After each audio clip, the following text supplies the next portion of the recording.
Salut tout le monde, c'est Arnaud, j'espère que vous allez bien et que vous passez un bel été. Apple vient tout juste de lancer aujourd'hui iOS 18.6 et on va voir toutes les nouveautés qu'il peut y avoir sur votre iPhone et votre iPad. C'est de loin la plus mineure des mises à jour majeures d'iOS 18. Apple s'est ici largement concentré sur des corrections de bugs, des corrections de failles de sécurité plutôt que sur des nouvelles fonctions.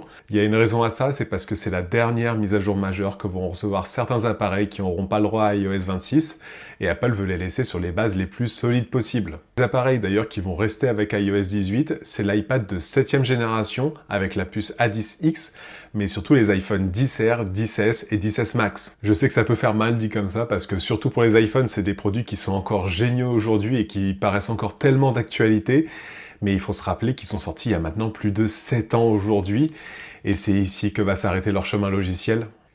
Ça veut pas dire qu'il y aura plus jamais aucune mise à jour pour ces appareils, mais Apple va largement se concentrer sur des corrections de bugs et des failles de sécurité plutôt que sur des nouvelles fonctionnalités. On a encore vu récemment des mises à jour pour iOS 15 ou iOS 16 qui sont quand même des systèmes assez anciens. Mais du coup, j'aimerais qu'on profite de cette mise à jour où il n'y a pas grand chose à dire pour faire le bilan d'iOS 18 ensemble.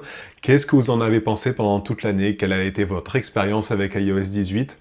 Perso, je sais que même si j'apprécie énormément les nouvelles fonctionnalités qu'on a eues cette année et surtout Apple Intelligence, ça a quand même été de loin une des mises à jour les plus buggées que j'ai eues ces dernières années, avec notamment des problèmes d'interface et des corrections de bugs qui ont mis du temps à arriver. J'espère que le cycle d'iOS 26 sera beaucoup plus positif cette année.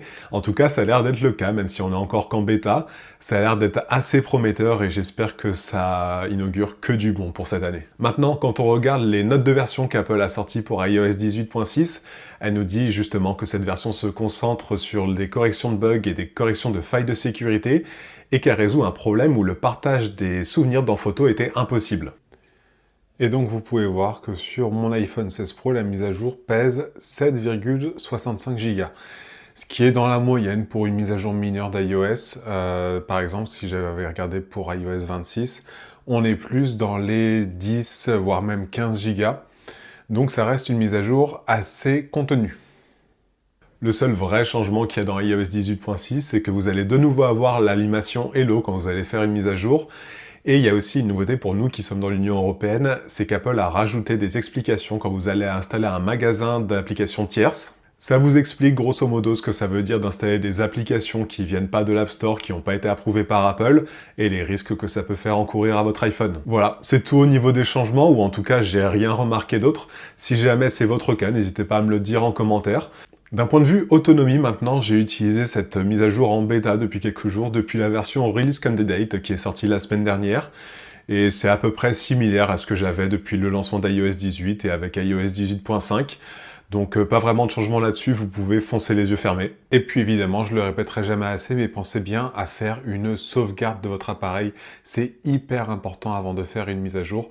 On ne sait jamais ce qui peut se passer, il vaut mieux toujours avoir une sauvegarde, que ce soit sur iCloud ou sur votre ordinateur, si vous n'avez pas assez de place sur iCloud. Sauvegardez vos appareils régulièrement. En tout cas, j'espère que cette vidéo très rapide vous aura plu. Si c'est le cas, comme d'habitude, n'hésitez pas à laisser un petit pouce bleu et à vous abonner. On approche bientôt des 4000 abonnés, donc je vous remercie énormément. Si vous avez la moindre question, n'hésitez pas à me la poser dans les commentaires, je me ferai une joie d'y répondre.